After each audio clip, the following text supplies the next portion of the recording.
Assalamualaikum warahmatullahi wabarakatuh. Alhamdulillah, salatu wassalamu ala rasulillah wa ala alihi wa ashabihi wa mawalah. Amma ba'du.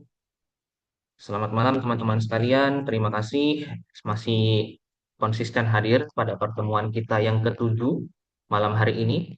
Dan pada perjumpaan kita kali ini kita akan membahas pemikiran Ibnu Taimiyah lebih lanjut. Dan oh iya, saya lupa mengirimkannya kepada teman-teman ini. Tulisan saya, sebentar ya. Kita kirimkan dulu, baru kita buka PPT-nya. Close, mana close? Ini ya. Oke, teman-teman menikmati akses pertama karena ini belum terbitkan. Baik, teman-teman sekalian, jadi pada malam hari ini kita akan membedah fondasi hermeneutisnya Ibnu Taimiyah. Setelah dua perjumpaan kemarin kita membahas tentang fondasi linguistiknya yang berbicara tentang dikotomi hakikat dan majas, maka pada perjumpaan kali ini kita akan membedah beberapa hal dari pemikiran Ibnu Taimiyah, terutama ya di perjumpaan kali ini kita akan membahas tentang takwil. Nah, kita akan mulai itu. Oke, sebentar. Oke, kita akan mulai dengan ya melihat pada ayat Ali Imran ayat 7 ini begitu. Nah, dalam surat Ali Imran ayat ke-7 ini ada beberapa kosakata kunci yang kemudian dia menjadi bahan perdebatan ya di era apa namanya di kalangan ulama. Apa saja itu? Pertama ada muhkamat ya. Minhu ayatum muhkamatun hunna ummul kitab. Wa ukharu mutasyabihat ya. Jadi ada muhkamat, ada ummul kitab, ada mutasyabihat. Fa ammal ladzina fi qulubihim zaig ya, ada zaig fayatasyabaha fayattabi'una ma tasyabaha min ibtigha'al fitnati wa ibtigha'a ta'wilih. Ya, ini ngawur ini. Ya, oke, sama alat kita ini. Wa ma ya'lamu ta'wilahu illallah warrasikhuna fil ilmi yaquluna amanna bihi kullun min indi rabbina wa ma yadzakkaru illa ulul albab. Nah, jadi kira-kira ini ada kosakata kuncinya jadi tolong diabaikan kesalahan ayat ini ya. Jadi ada muhkamat, ada ummul kitab, ada mutasyabihat, ada zaik, ada fitnah, ada takwil, ada Allah dan rasikhun di situ. Nah, pada perjumpaan kita kali ini kita tidak akan membahas keseluruhan kosakata kunci ya atau ya konsep-konsep yang kemudian terrepresentasikan dalam kosakata kunci tersebut ya dalam pembahasan ini, tetapi kita akan fokuskan pada beberapa hal yang dijadikan sebagai bahan ya untuk bagi Ibnu Taimiyah untuk melakukan tawaran baru ya yang sebelumnya mungkin ada tetapi tidak cukup jelas dan kuat sebagaimana Ibnu Taimiyah. Nah, di sini kita akan memulainya dari dalam ayat tersebut itu ya ada satu kasus di mana itu menyebabkan beberapa kalangan umat Islam ya atau sarjanawan Islam kemudian berbeda pendapat. Kasusnya apa? Wakaf ya. Wakaf di wama ya'lamu ta'wilahu illallah. Nah, di sini wakaf kan. Nah, terus warasikhuna fil ilmi. Ada yang mengatakan bahwa wakaf wakaf itu wajib di sini. Tapi ada yang bilang itu opsional. Ada yang bilang sama sekali tidak wakaf. Ada yang tidak bisa memberikan pernyataan dan konsekuensi karena baginya keduanya sama-sama kuat, baik yang memilih wakaf ataupun tidak. Nah, seperti yang bisa kita lihat di sini ya, jadi yang saya sampaikan tadi, ada yang mengatakan dia wajib diwakaf, ada yang terlarang, ada yang ambivalen, ada yang opsional. Nah, yang wajib diwakaf itu contohnya seperti Ibnu Jarir atau Bari. Nah, mengapa demikian? Ibnu Jarir atau Bari memilih pandangan bahwa takwil itu hanya milik Allah semata. Nah, takwil yang ia pilih itu adalah hal-hal yang bersifat apa namanya prediktif ya masa depan maupun yang gaib. Nah, sedangkan di kelompok yang melarang atau tidak ada wakaf di sana, itu adalah kalangan Mu'tazilah. Sebagaimana kita bisa jumpai dalam tafsirnya Az-Zamakhsyari di Al-Kasyaf, ya, bahwa wakaf itu tidak berlaku di situ. Takwil bisa diketahui oleh Allah dan juga oleh ar-rasikhuna fil ilmi, kata Zamakhsyari. Nah, lalu kemudian ada yang ambivalen seperti Al-Qaffal Asy-Syafi'i, seorang ahli usul Syafi'iyah dan pernah masuk dalam lingkaran Mu'tazilah, di mana ia mengatakan keduanya sama-sama kuat, baik dalil yang mewajibkan maupun dalil yang melarang. Mereka hujahnya sama-sama kuat begitu. Sehingga dia tidak bisa memutuskan harus milih yang mana dan tidak bisa memutuskan juga konsekuensinya apa. Berbeda halnya dengan yang opsional. Di sini ada Ibnu Taimiyah. Nah, posisinya benar-benar unik ya. Jadi dia tidak ambivalen seperti Al-Qafal, tapi dia opsional. Maknanya apa?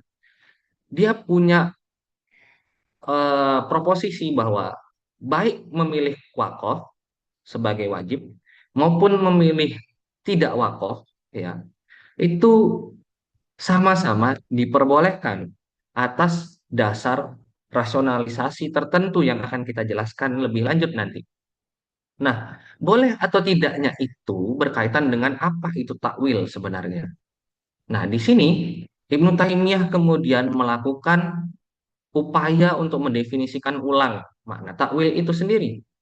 Nah, jika kita merujuk pada keterangan Ibnu Taimiyah memulainya dengan memberikan keterangan eh, konsep kebahasaannya dulu ya, baik dari sisi istiqoqnya atau akar katanya, dan juga makna dasar yang kerap kali muncul ketika ia digunakan.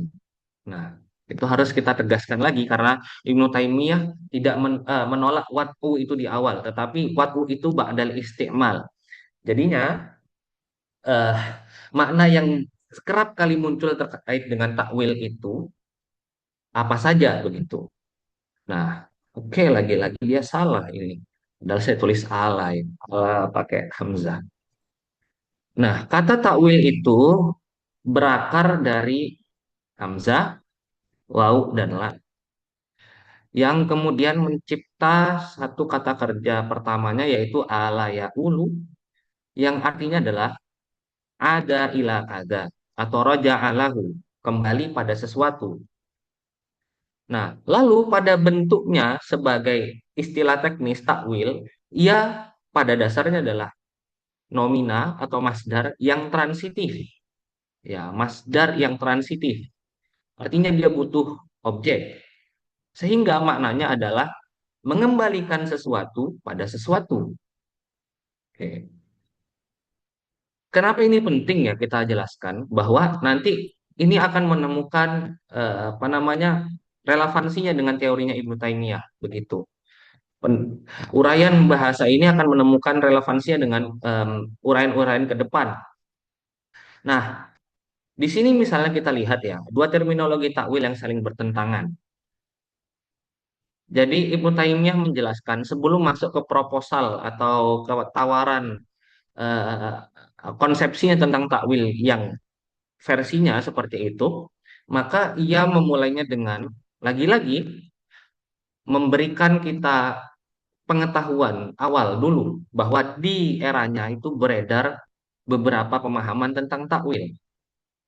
Nah, pertama itu kita bisa lihat ada pemahaman kalau takwil itu ya lahir dan dipergunakan oleh ahli kalam. Apa yang kita kenal misalnya ketika sekarang membaca beberapa kitab ulumul Quran ya, takwil di mana didefinisikan sebagai sorful labzi ila makna ar-rajih, minal makna an maknal rajih ila maknal marjuh misalnya itu, memalingkan lafadz dari makna utama ke makna sekunder. Kata Ibnu Taimiyah itu adalah eh, definisi takwil yang baru lahir di penghujung abad ketiga Hijriah. Sebelumnya tidak pernah dikenal. Dan ia memberikan asesmen bahwa model hermeneutika yang demikian itu ya disebut anakronistik dan keliru. Ya, hermeneutika anakronistik yang keliru. Anakronistik maksudnya dia tidak punya akar kesejarahan dalam Islam. Dia adalah sebuah buatan baru yang sangat mungkin terinfiltrasi oleh cara berpikir dari luar Islam. Sehingga itu yang disebut olehnya sebagai keliru. Nah, ini lagi-lagi kita harus mengingat kembali uraian Ibnu Taimiyah tentang dikotomi hakikat dan majas. Karena terminologi ini lahir juga karena dikotomi tersebut. Jadi bagi para penerima dikotomi hakikat dan majas, takwil versi ahli kalam ini itulah yang dipakai. Begitu. Lalu di era Ibnu Taimiyah juga berkembang, masih berkembang ya, terminologi takwil yang versi kaum salaf. Nah, yang itu ia terima, tapi nanti dengan beberapa modifikasi ke depannya. Bagaimana itu? Jadi, takwil versi salaf yang diterima oleh Ibnu Taimiyah adalah yang menyepadankan atau menganggap bahwa takwil itu sinonim daripada tafsir. Ya. Lalu kemudian ketika menguraikan apa sebenarnya maknanya, dia lekat dengan al-bayan dan idhah, penjelasan dan penjernihan. Sehingga tafsir atau takwil yang dimaksud itu adalah upaya memahami al-murad bil kalam, maksud dari suatu ucapan secara jernih dan jelas. Nah, kemudian ya, tadi saya sudah sampaikan, ini kutipannya ya. At-takwil itu ala dorbain. Nah, dorbul yang pertama itu adalah yang tadi ya, yang kita lihat di sini terminologi yang ia terima. Nah, terus dorbul yang kedua yang itu menjadi produk khasnya Ibnu Taimiyah. Nah, apa itu? Oke, mana dia? Nah, ini yang pertama ya. Yang kedua tadi disebut nah haqaiq al-kharijiyah. Wah, ini nggak dikutip di sini. Sebentar, kita harus lihat takwil ala dorben ini dulu. Nah, dorob yang pertama atau bentuk yang pertama dari takwil itu adalah takwil yang ia terima atau nanti kemudian disebut dengan takwil semantik. Apa itu takwil semantik? Yaitu pemahaman di mana kita dibayangkan dalam situasi komunikatif ya. Ada pembicara, ada pendengar. Ketika pembicara menyampaikan pembicaraannya, pendengar menangkapnya. Menangkapnya lewat apa? Lewat realitas mental, wujud adzihni. Lalu realitas mental ini kemudian dikonfirmasi kepada pembicara, baru ketika sudah terverifikasi, itulah yang disebut takwil. Dia kembali, ya, takwil itu kembali, kembali kepada apa yang diucapkan. Nah, nah, kemudian Ibnu Taimiyah juga mengatakan bahwa upaya untuk mencari maksud dari kalimat atau dari kalam itu ya al-murad bil kalam itu bisa jadi ya kembalinya pada beberapa hal yang masih termasuk min jinsil kalam atau jenis ucapan. Contohnya misalnya wujud zihni, realitas mental tadi ya, ataupun lafzi, lisan, dan rosmi, tulisan. Nah, dalam konteks yang ini, takwil semantik ini, di mana kita berupaya untuk memaknai atau memahami maksud ucapan melalui verifikasi, itu bisa dilakukan oleh siapa saja, ya, baik Allah maupun ar-rasikhuna fil ilmi. Sehingga dalam konsepsi takwil yang pertama ini, tanda wakaf itu tidak berlaku. Nah, tanda wakaf jadi tidak berlaku di sini. Kenapa? Karena setiap orang ya mampu untuk berpikir, mampu untuk menalar makna-makna yang dikandung dalam ayat. Begitu. Nah, selanjutnya hmm, yang disebut oleh Ibnu Taimiyah sebagai dorab yang kedua yaitu takwil ontis. Ya, ontis itu adalah istilah yang digunakan oleh sarjanawan Barat ketika mengkaji Ibnu Taimiyah untuk membedakannya dengan takwil semantik. Nah, realitas hakiki maknanya. Ontologis mungkin yang dimaksud di sini, jadi ontis. Nah, itu adalah realitas hakiki. Jadi maksudnya, kalam yang terucap itu kembalinya kemana? Kembalinya kepada objek yang hakiki. Contohnya misalnya ya, atau yang disebut sebagai ainul maksud bihi. Jadi wujudnya itu berupa objek ataupun peristiwa, baik yang sudah maupun yang belum terjadi. Saya kasih contoh misalnya dalam konteks kalimat berita ya. Ketika saya bilang matahari sudah terbit atau matahari telah terbit. Takwilnya mana? Takwilnya adalah ketika peristiwa matahari terbit itu benar-benar terjadi. Nah, kalau saya bohong misalnya, saya bilang tengah malam begini ya, apa di malam begini saya bilang matahari telah terbit. Nah, ternyata kalimat itu tidak memiliki tempat kembali. Karena apa? Karena dusta, tidak ada sama sekali matahari terbit di situ. Nah, itu dianggap berarti tidak ada takwil. Nah, contoh selainnya, ya, oke. Contoh selain itu tadi adalah perintah dan larangan, misalnya. Misalnya perintah sholat dalam Al-Quran. Takwil ontisnya apa? Ya, takwil ontis lagi-lagi kita harus jelaskan takwil ontis itu adalah realitas objektif, ainul maksud bihi. Ya, jadi dia kembali kepada realitas yang berwujud gitu, maupun berupa peristiwa baik yang sudah maupun belum terjadi. Nah, contoh kemudian sekarang adalah amar wa nahi. Perintah sholat dalam Al-Quran misalnya, ya, itu takwil ontisnya apa? Takwil ontisnya adalah pelaksanaan sholat itu sendiri sebagaimana dicontohkan dalam sunnah. Nah, ini dia mengambil dari pernyataannya Ibnu Uyainah bahwa as-sunnatu takwilul amri wan nahi. Sunnah itu adalah takwilnya amr dan nahi. Dalam hal ini, kita bisa melihat bahwa argumen ini juga yang menyebabkan Ibnu Taimiyah berpandangan kalau Quran itu seluruhnya ya secara takwil semantis itu sudah dimaknai ya, sudah semuanya ditafsirkan. Kan Ibnu Taimiyah termasuk orang yang berpendapat bahwa seluruh Al-Quran itu sudah ditafsirkan begitu. Nah, tetapi seluruhnya sudah ditafsirkan dalam hal ini adalah takwil semantis, bukan takwil ontisnya begitu. Karena takwil ontis tidak bisa dijangkau kecuali oleh Allah saja. Contohnya lagi misalnya mimpi Nabi Yusuf ya. Mimpi Nabi Yusuf itu ra'aitu ahada asyara kaukaba wal qamar wasyamsa wal qamar ra'aituhum li sajidin itu.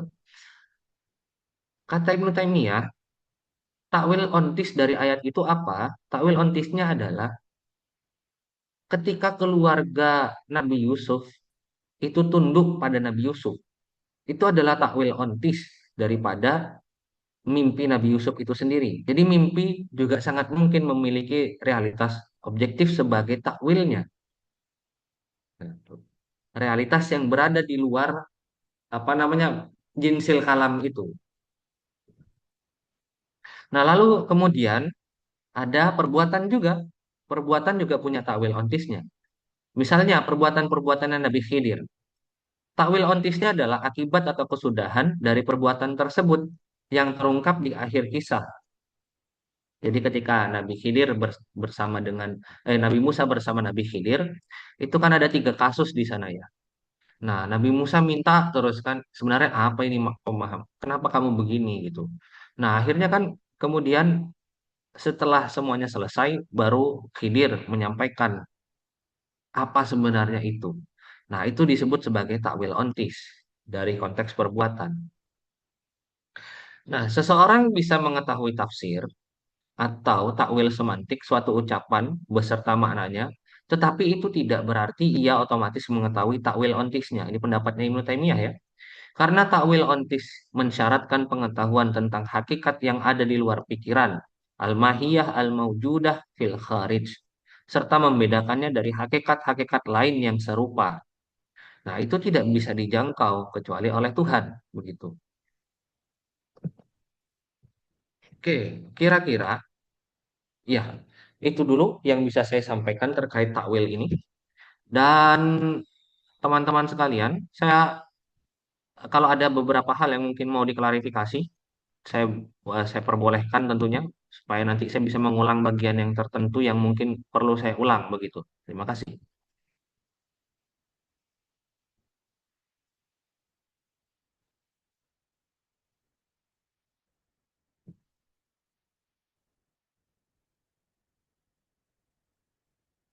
Hmm.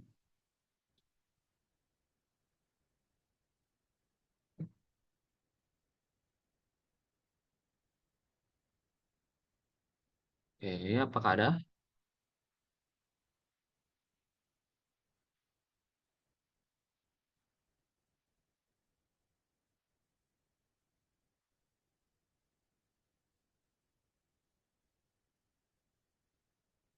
Oh iya. Oke.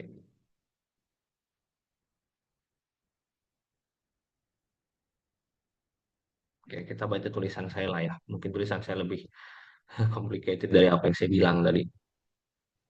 Nah,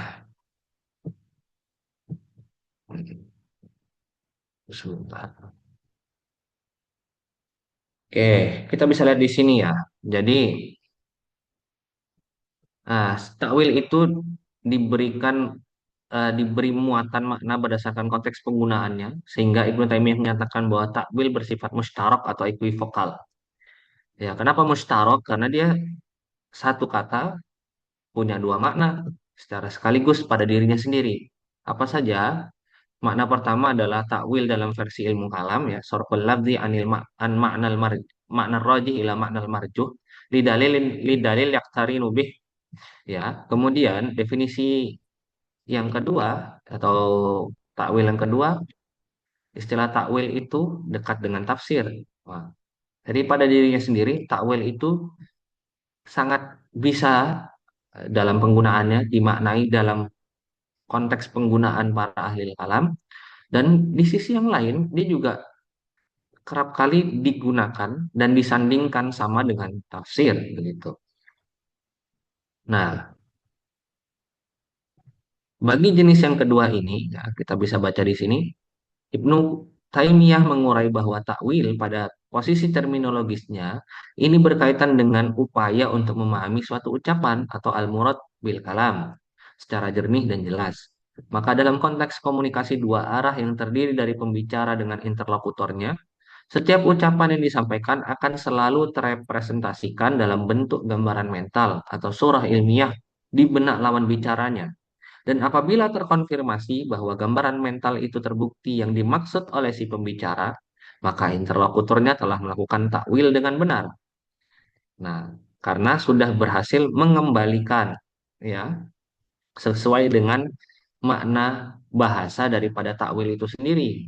Ya, tadi adalah mengembalikan sesuatu pada tempatnya atau mengembalikan sesuatu pada sesuatu. Nah, di sini berlaku pemahaman yang pertama, mengembalikan sesuatu pada tempatnya. Nah, sesuatu itu yang dimaksud apa? Kalam. Kalam itu dikembalikan kepada pemahamannya, seperti itu. Nah, pemahamannya itu dimiliki oleh siapa? Si pembicara. Nah, bagaimana konteksnya kalau dalam Quran? Maka kalau dalam Quran, pemahaman itu dikembalikan kepada orang-orang yang berjumpa langsung dengan pemahaman teks tersebut.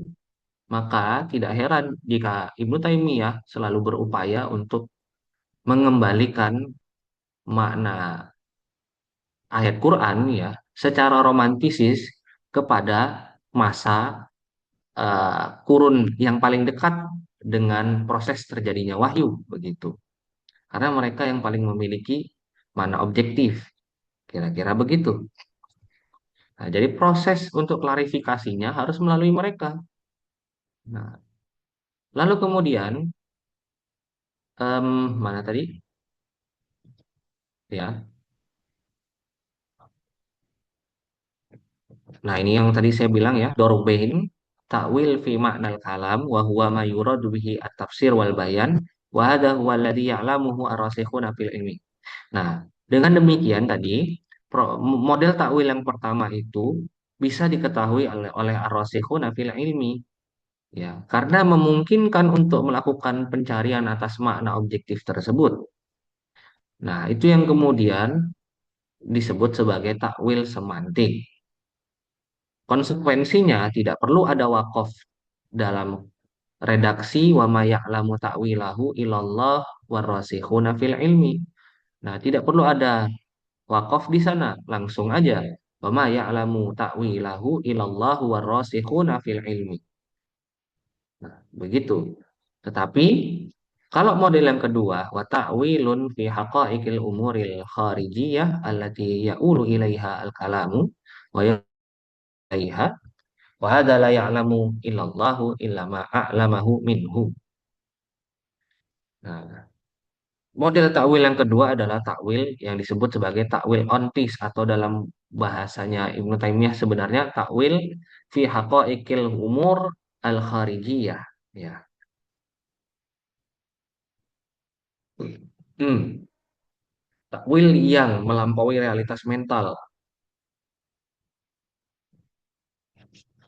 Nah, takwil ontologi, takwil yang melampaui realitas mental atau bahkan melampaui semantik. Sebab setiap pernyataan itu kembali kepada sesuatu yang punya wujud atau eksis. Nah, itu yang disebut hakikat real itu bagi Ibnu Taimiyah. Kepada wujud yang ada gitu. Baik wujud yang ada itu sudah ada maupun belum ada. Nah, contohnya yang belum ada apa misalnya? Misalnya ketika Quran bicara tentang hal-hal prediktif di masa depan, nah itu dalam realita historis manusia belum ada, tetapi sejatinya dia sudah ada karena yang tahu hanya Tuhan begitu. Nah, yang tahu hanya Tuhan kecuali illama a'lamahu minhu, kecuali yang Tuhan berikan hak untuk mengetahuinya. Nah, itu yang disebut sebagai takwil ontis. Oke. Jadi tawaran Ibnu Taimiyah yang mana? Tawaran Ibnu Taimiyah adalah yang kedua. Dia mengatakan bahwa takwil itu tidak hanya dua model yang tadi, tetapi ada model yang ketiga yaitu takwil ontis. Takwil yang merujuk pada realitas yang hakiki. Nah, takwil yang merujuk pada realitas hakiki itulah yang tidak bisa diakses kecuali yang diberikan akses. Yang takwil semantik itu semua orang bisa mengaksesnya, tergantung taraf intelektualnya. Dan oleh sebab itu, maka Ibnu Taimiyah sangat positif, sangat optimis bahwa seluruh ayat dalam Quran ya, itu bisa dipahami. Apanya yang bisa dipahami? Takwil semantiknya. Adapun takwil ontisnya itu hanya Tuhan yang tahu. Oke, mari kita misalnya gunakan satu contoh ya. Apa namanya? Summastawa alal arsh misalnya. Nah, ketika Tuhan mengatakan dirinya beristiwa di atas arsh, ya, kita bisa gunakan yang kita bisa ketahui dari ayat tersebut adalah apa? Takwil semantiknya. Takwil semantiknya itu seperti apa? Seperti kajian kita minggu lalu ketika mengulas tentang hakikat dan majas. Ya, seluruhnya itu hakikat begitu. Tetapi dalam konteks ini, hakikat yang kita bisa tangkap adalah hakikat yang sifatnya semantis. Hakikat yang sifatnya semantis itu merujuk pada bagaimana kita memahami kosakata yang dipakai di dalam redaksi ayat. Dan di sana ada kosakata istiwa. Nah, dalam teori Ibnu Taimiyah juga bahwa al-wad'u itu ba'dal isti'mal. Nah, jadi kita harus cari dulu pemahaman salaf dalam hal ini sebagai audiens pertama Quran ya, audiens yang paling dekat dengan peristiwa turunnya wahyu terkait maknanya seperti apa. Nah, ketika sudah mendapati, lalu kita juga bisa melacak bagaimana penggunaan em, apa namanya penggunaan familiarnya atau populernya bangsa Arab terhadap istilah istiwa itu. Nah, lalu kita bisa memahami misalnya, ternyata istiwa itu berarti tidak hanya berarti menduduki singgasana, tetapi ternyata juga bisa menguasai begitu. Nah, dalam hal ini berarti ada qadrul mustaraknya. Qadrul mustaraknya berarti yang dimaksud di situ adalah atau yang kemudian menghubungkan ya dengan yang lain-lain ketika istiwa itu dipakai oleh yang lain misalnya selain Tuhan, qadrul mustaroknya adalah memiliki kekuasaan atau kedudukan yang tinggi. Nah, misalnya begitu. Artinya dengan menggunakan pendekatan Ibnu Taimiyah kita tidak harus sampai mengatakan itu marjuh gitu. Tetapi tetap rojih juga karena dia juga hakikat. Ketika kita mengatakan bahwa istiwa itu adalah berkedudukan tinggi misalnya. Nah, karena itu yang diinginkan oleh Qadrul Mustarok. Karena kita ingin melihat bagaimana istiwa juga digunakan ketika tidak berkaitan dengan Tuhan. Sehingga kita menemukan Qadrul Mustaroknya di situ. Kita bisa menalar bagian yang hakikat semantis itu. Nah, persoalan nanti bagaimana hakikat ontologisnya, gambaran aslinya, gambaran hakikinya istiwa al-arsy itu kita tidak punya akses ke situ kecuali orang atau apa namanya person yang diberikan akses oleh Tuhan. Nah, kira-kira begitu tuh uraiannya. Oke, teman-teman sekalian, saya rasa itu dan mari kita tutup dengan ini apa namanya presentasi saya dengan satu kalimat dari ya terakhir dari Ibnu Taimiyah yang nanti kita di perjumpaan selanjutnya akan membahas tentang muhkam mutasyabih. Nah, kata Ibnu Taimiyah, waqad ya'lamur rajulu tafsiral kalami wa ma'nahu wa la ya'lamu ta'wilah. Lianna ta'wila yahtaju ila ma'rifatil mahiyatil mawjudati fil kharij wa tamyiziha min ghairi mimma yushbihuha wa yuqaribuha. Seseorang bisa mengetahui tafsir yaitu takwil semantik. Ya, tadi kita sudah sampai pada penjelasan bahwa di tipologi kedua itu takwil disamakan dengan tafsir. Idoh wal bayan. Seseorang bisa mengetahui tafsir, yaitu takwil semantik, suatu ucapan beserta maknanya, tetapi itu tidak berarti ia otomatis mengetahui takwil ontisnya. Karena takwil ontis itu mensyaratkan pengetahuan tentang hakikat yang ada di luar pikiran, atau sesuatu yang tidak mungkin lagi kita jangkau dengan nalar kita, serta membedakannya dari hakikat-hakikat yang lain yang serupa. Oke, saya rasa di sini clear sekali ya Ibnu Taimiyah. Jadi tentu akan salah besar jika orang mengatakan Ibnu Taimiyah itu tafwid misalnya ya, atau bahkan Ibnu Taimiyah itu mujassimah. Kenapa? Karena Ibnu Taimiyah tidak pernah membayangkannya, membayangkan Tuhan itu bagaimana ketika istiwa alal ars, atau bagaimana ketika redaksi Quran mengatakan yadullah itu tangannya bagaimana. Dia tidak pernah mempertanyaan kaifiyahnya itu atau takyifnya itu tidak pernah dipikirkan oleh Ibnu Taimiyah. Yang dipikirkan oleh Ibnu Taimiyah itu adalah bagian dari yang bisa dijangkau oleh nalar, yaitu takwil semantik. Allahu a'lam bishawab.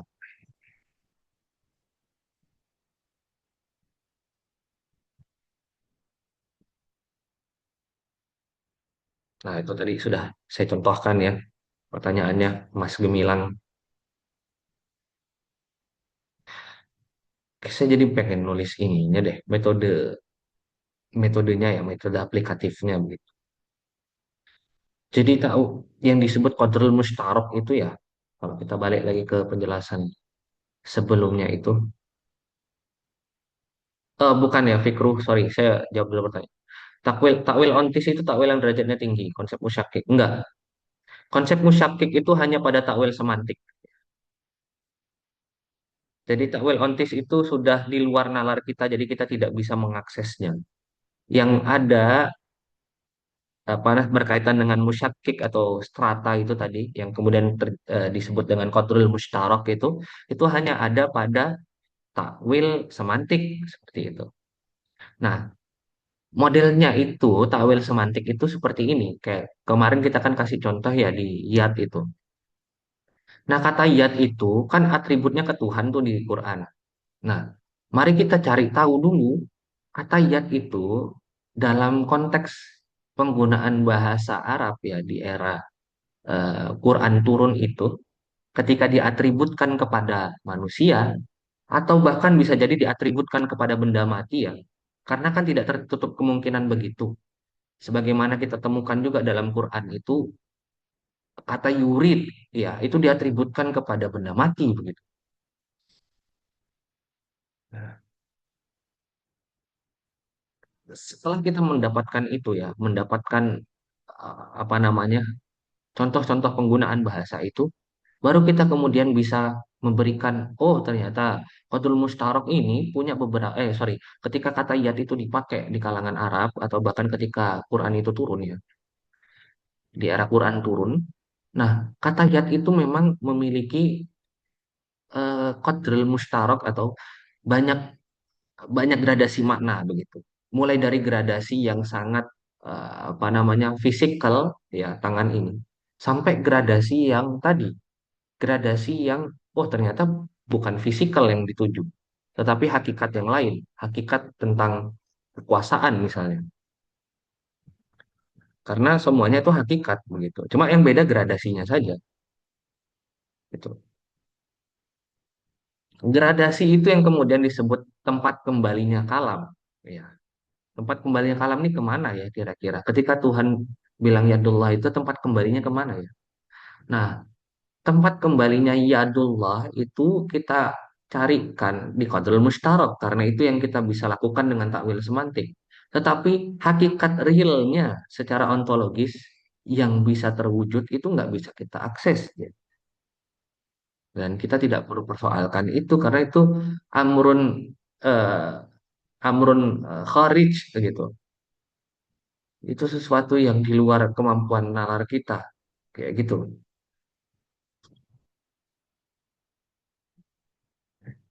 Apa tadi ya? Kemana tadi? Ma'rifatil mai ma'rifatil mahiyati al maujudah ma'rifatil mahiyah al maujudah fil kharij ya. Ma'rifah al maujudah al mahiyah al maujudah fil kharij. Pengetahuan tentang mahiyah suatu objek ya yang ada, yang eksis, ya objek ontologis yang eksis fil kharij di luar apa yang bisa kita jangkau dengan gambaran kognitif yang kita miliki. Itu yang disebut sebagai takwil ontis. Begitu kira-kira. Ada lagi pertanyaan? Ya. Jadi clear di sini ya, Ibnu Taimiyah menolak apa namanya? Menolak tafwid ya. Otomatis dia menolak tafwid. Dan juga dia menolak takwil. Otomatis juga menolak takwil. Karena bagi dia, loh, kok bisa tiba-tiba ada yang roji, ada yang marju? Berarti sudah ada hakikat dan majas dong. Gitu. Padahal kan kalam itu ketika keluar dia sudah punya tempat kembali tuh. Tempat kembalinya siapa sih pengucap ini gitu. Jadi itu hakikat yang dimaksud si pengucap. Nah, misalnya saya bilang Fikru, kamu adalah seorang mahasiswa yang kamu adalah seorang singa yang terpelajar misalnya. Ketika saya bilang kamu adalah seorang singa yang terpelajar, apakah hakikatnya itu adalah kamu singa? Enggak. Hakikat yang saya maksud di situ adalah bahwa kamu itu adalah seorang pemberani yang juga terpelajar gitu. Itu hakikat kan, bukan majas gitu. Nah, itu maksudnya Ibnu Taimiyah. Hakikat itu apa? Apa yang kamu pikirkan terhadap orang lain ya ketika atau kepada siapapun yang kamu ingin jadikan dia pendengarmu, terus kamu ucapkan sesuatu, kamu kan udah punya gambarannya itu. Nah, gambaran mental dari yang kamu miliki sebagai pembicara itu akan ditangkap oleh si interlokutornya, si penerimanya. Ketika si penerima menangkap itu, dia akan mengonfirmasi atau kemudian memahami, oh yang dimaksud yang mana ya, lalu dikonfirmasi terus diverifikasi. Oh ya itu, berarti itu hakikatnya. Kayak gitulah kira-kira. Atau saya bilang Kalau misalnya, misalnya ah, Mas oke silakan Mas Alif. eh, Ibnu Taimiyah itu kan membawa pemahaman al-wad'u ba'dal istiqmal. Mm-mm. Sebelumnya saya kira kalau misalnya al-wad'u ba'dal istiqmal, maka ada akan konsekuensi suatu kata atau lafaz itu punya makna denotatif yang baru seiring berkembangnya zaman. Iya, Ternyata ketika memahami Al-Quran, Ibnu Taimiyah itu yang dimaksudkan dengan al-wadu ba'da istimal adalah melihat kembali ke interlokutor terdekat dengan iya, diturunkannya wahyu. iya, iya, Iya begitu. iya, romantis dia, romantisis. Dia kayak kalau Mas Hanif pernah belajar Schleiermacher, hermeneutika Schleiermacher sebelumnya Ya, Dilthey. Ya, itu kan persis begitu. Jadi sebelum kita belajar Schleiermacher, kita sudah punya Ibnu Taimiyah sebenarnya. Dan dia lebih canggih sih menurut saya daripada Schleiermacher. Jadi gitu Mas Hanif, ketika saya bilang gini, Mas Hanif, wajahmu tuh kayak sarukan. Misalnya saya bilang begitu. Apakah itu majas? Enggak, hakikat itu. Karena sarukan itu sangat mungkin ketika kita melihat istiqmalnya ya. Orang ketika bilang sarukan itu berarti ketampanannya begitu. Nah, itu namanya qadrul mustarok ya kan. Nah, di qadrul mustarok yang paling rendah ketika kita bilang syarukan itu adalah si figur syarukan. Tapi ternyata di qadrul mustarok yang bertingkat-tingkat lagi, oh ternyata kok syarukan itu adalah orang tampan misalnya. Nah, kita harus menentukan dari mana qadrul mustarok yang dimaksud oleh pembicara itu kan gitu jadinya. Nah, makanya saya tadi tertarik untuk membuat metodenya Ibnu Taimiyah ya, secara aplikatif misalnya. Jadi ketika tadi misalnya Mas Hanif dan Fikru ya di sini yang buka kamera. Ketika Tuhan bilang em, wa yabqa wajhu rabbika dzul jalali wal ikram. Nah, yang tersisa hanyalah Tuhan, wajah Tuhanmu saja. Ya, yang tidak kena kefanaan itu hanyalah wajah Tuhanmu saja. Nah, ketika di era Arab ketika itu ya, ketika Quran turun atau bahkan di era Arab pra-Quranik ya, sebelum Quran turun, kata wajah itu kerap diatributkan kepada siapa? Apakah wajah diatributkan kepada benda mati juga atau hanya kepada manusia? Dan kalau misalnya memang digunakan tidak hanya kepada manusia juga kepada benda mati, maka kemudian istiqmalnya apa ketika dia dipakai begitu? Ketika ada orang bicara kepada lawan bicaranya, wah, lihat itu wajahnya apa gitu. Nah, wajah itu dimaknai apa sih sebenarnya secara hakiki oleh si pembicara? Nah, kalau kita bisa mendapatkan itu, ya artinya kemudian yang kita dapatkan ya dalam konteks pencarian kita, terus kita dapatkan, oh ternyata wajah itu tidak serta-merta harus dimaknai sebagai muka. Tetapi memang dalam penggunaan bahasanya, dalam penggunaan bahasa kesehariannya, wah kata wajah itu kerap kali digunakan oleh orang Arab maupun interlokutor Quran pertama, ya atau yang dekat dengan Quran itu sebagai apa namanya representasi, representasi dari keseluruhan objek misalnya begitu. Jadi kita tidak perlu menyebut keseluruhan objek, cukup menyebut representasinya saja untuk menyebut keseluruhannya. Misalnya kayak kalau di Indonesia gitu, kemana aja orang ini? Kemana aja lu? Batang hidungmu nggak pernah kelihatan. Gitu. Batang hidungmu nggak pernah kelihatan, hakikatnya bukan cuma batang hidung kan, tapi keseluruhan orang. Itu dia. Jadi hakikat itu yang misalnya kita bisa kejar dengan penggunaan apa namanya Ibnu Taimiyah di sini. Ya, takwil semantiknya Ibnu Taimiyah.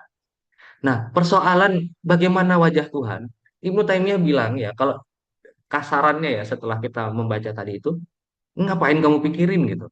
Takwil ontis itu punya Tuhan gitu. Cuma Tuhan yang tahu. Ngapain kita pikirin itu amrun mahiyah maujudah fil kharij itu di luar jangkauan akal kita gitu. Buat apa dipikirin gitu. Nah, makanya dia menolak tafwid. Nah, menolak tafwid. Kenapa menolak tafwid? Tafwid itu bahkan tidak memikirkan takwil semantiknya. Nah, itu kata kuncinya.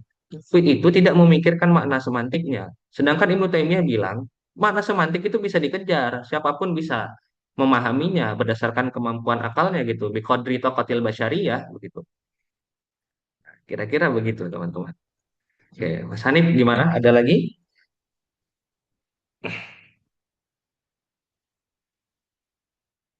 atau Fikru? Ada lagi Fikru? Oke. Saya mau dengar dulu deh after taste-nya dulu ya. Testimoni dulu, testimoni sedikit lah. Oke, ya Mas Hanif duluan deh, yang mumpung lagi buka kamera, apa namanya, mic gitu. Setelah dengar sampai pertemuan ketujuh ini ya, dengar Ibnu Taimiyah, apa, gimana testimoninya yang Mas rasakan begitu? Lebih ke banyak istilah-istilah baru, jadi agak sulit memahami. Tapi karena udah tiga pertemuan ini diulang-ulangi pembahasannya, jadi udah mulai terbayang gitu, Mas. Mm-mm. Lalu kemudian sebelum masuk kelas ini tentu sudah punya pra pemahaman tentang Ibnu Taimiyah ya, otomatis nggak sih? Karena kan Nah, sering banget dikaji kan Ibnu paham, Mas. Taimiyah itu. Oke, terus apa yang kira-kira berubah Mas setelah mendengar ini? Jadi sosok yang saya kagumi sih. Karena mungkin, Jadi sosok yang dikagumi kan? iya, karena kalau di Ya. kalau dari saya kan dari kalangan NU, jadi kalau Mm-mm. dalam apa Basul Kutub itu sudah ditentukan kitab-kitab yang muktamad atau muktabaroh itu yang mana aja, dan Mm-mm. termasuk kitab-kitab Ibnu Taimiyah itu dilarang untuk dijadikan ibarat, sehingga sangat jauh pemahaman saya, dan saya kira Ibnu Taimiyah itu adalah orang yang sangat ekstrim dan apa, tapi ternyata setelah diselami ternyata ada yang belum saya ketahui. Gitu sih, Mas. Sama Mas, saya juga menantang diri saya sendiri. Jadi kayak kalau ketika dengar penjelasan saya, misalnya ketika saya menjelaskan itu kayak kurang kurang apa namanya ngeflow ya, kurang kurang semut gitu. Berarti saya masih mencerna gitu. Nah, tapi di pertemuan selanjutnya kemudian saya lancar, berarti wah itu udah saya udah paham banget itu. Oke, terima kasih Mas Hani. Mas Fikru gimana Mas Fikru? Kalau saya kurang lebih sama juga, Mas. Dan Mm-mm. selama kelas ini tuh yang paling sering teringat itu ketika mempelajari konsep bahasanya Ibnu Taimiyah. Kok ini mirip-mirip dengan yang dipelajari dulu pas masih kuliah di UIN Suka ketika mempelajari Gramatika Barat. Mm-mm. Apalagi juga ketika mempelajari kayak misalnya MCM-nya Prof. Mas Sahiron kan, Sehron ya. kan itu kan beliau pengen banget mencari makna asli. Bahkan Mm-mm. salah satu yang paling sering kan disuruh cari lewat syair-syair jahiliyah. Artinya ya emang disuruh dilacak sampai ke penerima pertama. Meskipun ya nanti itu bakal sulit kalau Mm-mm. misalnya kita mau betul-betul sampai ke sana. Soalnya ya usaha-usaha yang ada kalau cuman modal bahasa Arab sepertinya susah, Mas. Kalau kalau saya, makanya kan teman-teman yang lain juga sampai belajar bahasa Persia, bahasa Hebreo untuk mungkin Tapi kamu kebayang seandainya nggak sih? ingin melacak awalnya. Oh iya, benar benar benar.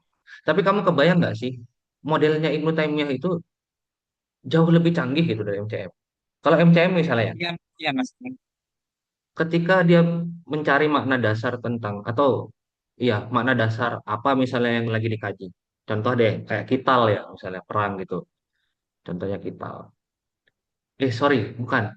Apa ya contohnya kalau di MCM itu yang biasa dicari atau apapun lah ya. Sekarang kan kayak FOMO pun juga pakai MCM gitu. Ya, Ya misalnya din ya, kata din. Oke, thank you, Fauzi. Misalnya kita cari kata din ya.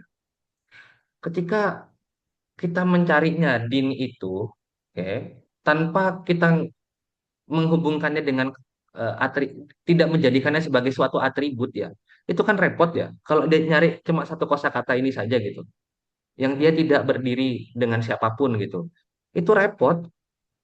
Nah, tapi Ibnu Taimiyah ngasih apa namanya model yang lebih sophisticated menurutku ya. Ketika dia bilang kalau kamu mau cari kata ini, nah cari juga kata ini tuh dipakai ke benda nggak, kepakai ke manusia nggak, dipakai ke Tuhan nggak gitu. Nah, akhirnya apa? Kita punya gradasi makna tuh. Oh, oke. Berarti gradasi makna ini menentukan konteks kan. Oh, berarti kalau yang lagi ngomong sesama manusia, itu maknanya kira-kira ini. Tapi kalau ketika diatributkan kepada tembok misalnya, oh berarti maknanya begini. Kayak gitu. itu lebih sophisticated sih menurutku ya, jauh gitu. Bahkan MTM mungkin tidak bisa menjawab persoalan teologis ya, ayat-ayat teologis gitu.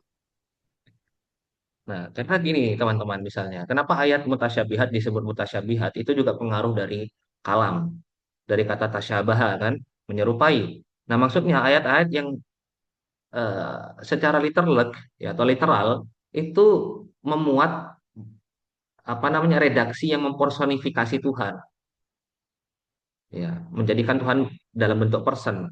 Makanya mutasyabih dibilang. Kayak yadullah, maka ayat-ayat yang atribut Tuhan itu kan semuanya apa namanya disebut mutasyabih kan, karena mempersonifikasi Tuhan.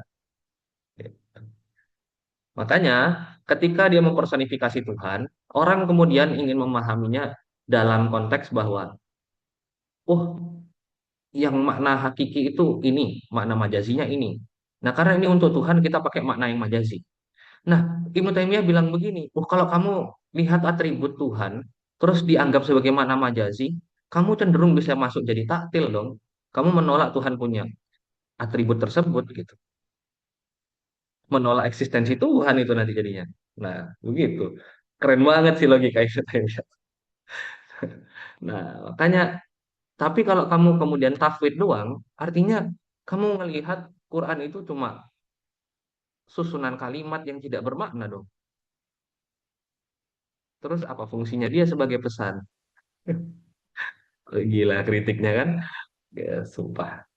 Oke, itu dulu ya Mas Hanif, Mas Fikru dan Mas Haidar, Mas Ahnaf ya dan Kozi yang ada di sini. Kita lanjutkan lagi minggu depan. Sorry, hari Jumat ya.